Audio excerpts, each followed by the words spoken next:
जनतेच्या सुरक्षेसाठी पोलीस असतात हे आपल्याला माहिती आहे, परंतु तरी देखील एखाद्या व्यक्तीला स्वतःच्या सुरक्षेसाठी शस्त्र बाळगायचे असल्यास कायदेशीर पद्धतीने ते मिळवता येते।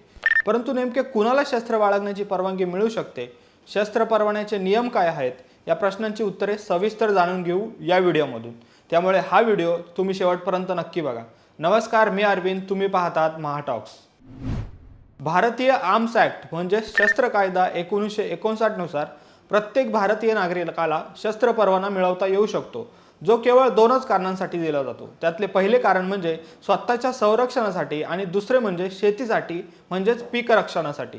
तर हा शस्त्र कायदा परवाना मिळवण्यासाठी एका ठराविक नमुन्यातील अर्ज भरून तो स्थानिक जिल्हा प्रशासन म्हणजे जिल्हाधिकारी कार्यालयातील गृह शाखेत द्यावा लागतो, किंवा ज्या ठिकाणी पोलीस आयुक्तालय अस्तित्वात आहे त्या ठिकाणी पोलीस आयुक्तांकडे अर्ज करावा लागतो। त्याचप्रमाणे पिस्तूल नेमबाजी करणारे खेळाडू आणि सुरक्षा दलातील निवृत्त अधिकारी यांना सुद्धा अशाच पद्धतीने शस्त्र परवाना मिळवण्यासाठी अर्ज करावा लागतो। त्याचप्रमाणे शस्त्र परवाना मिळवण्याचे दोन प्रकार आहेत। यातला पहिला प्रकार म्हणजे विनाप्रतिबंधित शस्त्रे आणि दुसरा प्रकार म्हणजे प्रतिबंधित शस्त्रे। सामान्य नागरिकांना स्वतःच्या संरक्षणासाठी केवळ विनाप्रतिबंधित शस्त्रे वापरण्याचेच लायसन्स मिळू शकते व हे लायसन्स देण्याचा संपूर्ण अधिकार हा जिल्हाधिकारी आणि स्थानिक पोलिसांना असतो। तर प्रतिबंधित शस्त्रे लायसन्स देण्याचा अधिकार हा केंद्रीय गृह मंत्रालयाला आहे। तर सध्या भारतात 8 इंचापेक्षा जास्त लांबीची शस्त्रे विकण्यास बंदी आहे, कारण ही शस्त्रे बेकायदा मानली जातात। तसेच भारतात केवळ देशी बनावटीचेच शस्त्र वापरले जातात। आता बघू ती शस्त्रे नेमकी कोणती आहेत। तर आर्म्स ॲक्ट मधील नियमानुसार आपल्या देशात केवळ 3 प्रकारच्या शस्त्रांसाठी अर्ज करता येतो। यातले पहिले शस्त्र आहे ते म्हणजे शॉटगन, दुसरे शस्त्र आहे हँडगन आणि तिसरे आणि शेवटचे शस्त्र म्हणजे सपोर्ट गन। तर शस्त्र लायसन्स मिळणाऱ्या व्यक्तीला एका वेळी वरीलपैकी कोणतेही 2 शस्त्र मिळवता येऊ शकतात। आता बघू नेमका कुणाला हा शस्त्र परवाना मिळू शकतो। प्रत्येक नागरिकाला अधिकृतरित्या शस्त्र बाळगण्याची परवानगी मिळवता येत असली तरी अगदी कुणालाही ही परवानगी मिळत नाही। शस्त्र परवाना मिळवण्याच्या नियम यादीत या संदर्भात अधिक माहिती देण्यात आली आहे। त्यानुसार एखाद्या नागरिकाला त्याच्या जीवाला धोका आहे असं जर वाटत असेल तरच ती व्यक्ती शस्त्र परवान्यासाठी अर्ज करू शकते। अशा प्रकारे कायदेशीर व कागदोपत्री परवानगीने एखाद्या व्यक्तीला स्वतःजवळ शस्त्र बाळगणं शक्य आहे व नियमात नमूद असणाऱ्या प्रसंगी ते वापरण्याचीही परवानगी असते। आता समजून घेऊ शस्त्र परवाना मिळवण्याची नेमकी प्रक्रिया काय आहे व नेमके नियम काय आहेत। तर शस्त्र परवाना मिळवण्याची प्रक्रिया ही बरीच मोठी आणि अनेक टप्प्यांची आहे। सर्वसामान्य नागरिकाला शस्त्र बाळगण्याचा परवाना मिळवण्याची तरतूद ही आर्म्स ॲक्ट 2016 मध्ये करण्यात आली आहे। यातील नियमानुसार एखाद्या व्यक्तीला त्याच्या जीविताला धोका आहे असं वाटत असल्यास त्या व्यक्तीला या संदर्भात आधी स्थानिक पोलीस ठाण्यात FIR दाखल करावा लागतो व त्या FIR ची प्रत घेऊन त्या व्यक्तीला संबंधित जिल्हाधिकारी कार्यालय किंवा पोलीस आयुक्तालयात ऑनलाईन पोर्टलवरून किंवा ऑफलाईन पद्धतीने अर्ज करता येतो। तर अर्ज केल्यानंतर ज्या व्यक्तीने अर्ज केला आहे त्या संबंधित व्यक्तीच्या गुन्हेगारी पार्श्वभूमीची तपासणी केली जाते, जी स्थानिक पोलीस ठाण्याकडून केली जाते व संबंधित व्यक्तीविरोधात कोणताही गंभीर गुन्हा दाखल आहे की नाही याची चौकशी होते। तसेच त्या व्यक्तीच्या जीवाला खरंच धोका आहे का याची सुद्धा पडताळणी होते आणि जर या दोन्ही गोष्टी तथ्य आढळले तरच परवाना मिळतो, अन्यथा परवाना मिळत नाही। थोडक्यात ज्या व्यक्तीला परवाना हवा आहे त्याबाबतची सर्व सखोल चौकशी केली जाते। तर ही सर्व प्रक्रिया पार पडल्यानंतर संबंधित व्यक्तीला पोलिसांकडून मुलाखतीसाठी बोलावले जाते।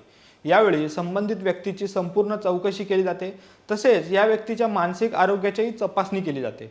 यानंतर हा अहवाल NCRBला आणि गुन्हे शाखेला पाठवला जातो। त्यावर संबंधित यंत्रणेकडून ग्रीन सिग्नल दिल्यावरच जिल्हाधिकारी परवाना देतात।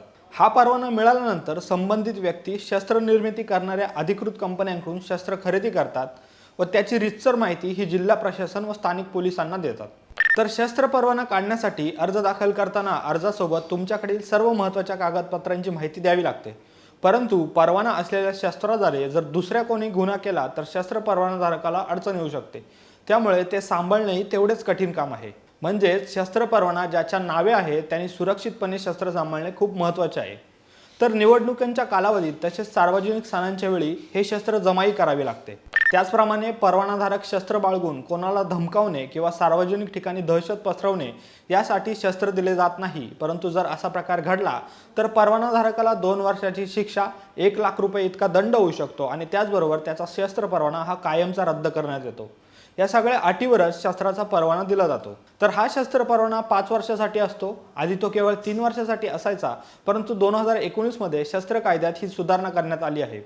तर दर 5 वर्षांनी शस्त्र परवान्याचे पुन्हा नूतनीकरण करावे लागते व यावेळी पुन्हा सर्व चौकशी पोलिसांकडून करण्यात येते। तसेच यातील सर्वात महत्त्वाची गोष्ट म्हणजे जिल्ह्याबाहेर किंवा राज्याबाहेर परवानाधारक शस्त्र नेण्यास सामान्य नागरिकांना परवानगी नसते आणि जर शस्त्र घेऊन जायचे असल्यास तशी परवानगी अधिकृतपणे घ्यावी लागते। तर केंद्रीय मंत्री, खासदार, आमदार तसेच सुरक्षा दलातील निवृत्त अधिकारी, खेळाडू यांना मात्र या नियमातून सूट देण्यात आली आहे। हे झाले शस्त्राबद्दल, जे तुम्हाला समजले असेलच। पण आता तुम्हाला असा प्रश्न पडला असेल की शस्त्रातील गोळ्यांचे काय? तर शस्त्र परवान्यासाठी अर्ज करताना शस्त्रातील गोळ्यांसाठी सुद्धा अर्ज करावा लागतो। यानुसार केंद्र सरकारकडून वर्षभरात 200 गोळ्यांचा कोटा निश्चित केलेला आहे। तरी एका व्यक्तीला एका वेळेस साधारण 100 गोळ्या दिल्या जातात आणि यातील प्रत्येक गोळीचा हिशोब हा परवानाधारक व्यक्तीला स्थानिक पोलिसांना द्यावा लागतो। उदाहरणार्थ स्वतःच्या संरक्षणासाठी जर का जंगलातील जनावरांवर गोळी झाडली असेल तर त्याबद्दलची माहिती पोलिसांना द्यावी लागते। तर ही होती शस्त्र परवान्याबद्दलची माहिती। तुम्हाला जर याबद्दलची अधिक माहिती वाचायची असेल तर आमच्या महाटॉक्स या वेबसाईटला भेट द्या आणि हा व्हिडिओ जर तुम्हाला आवडला असेल तर या व्हिडिओला लाईक करा, शेअर करा आणि आमच्या महाटॉक्स यूट्यूब चॅनल नक्की सबस्क्राईब करा।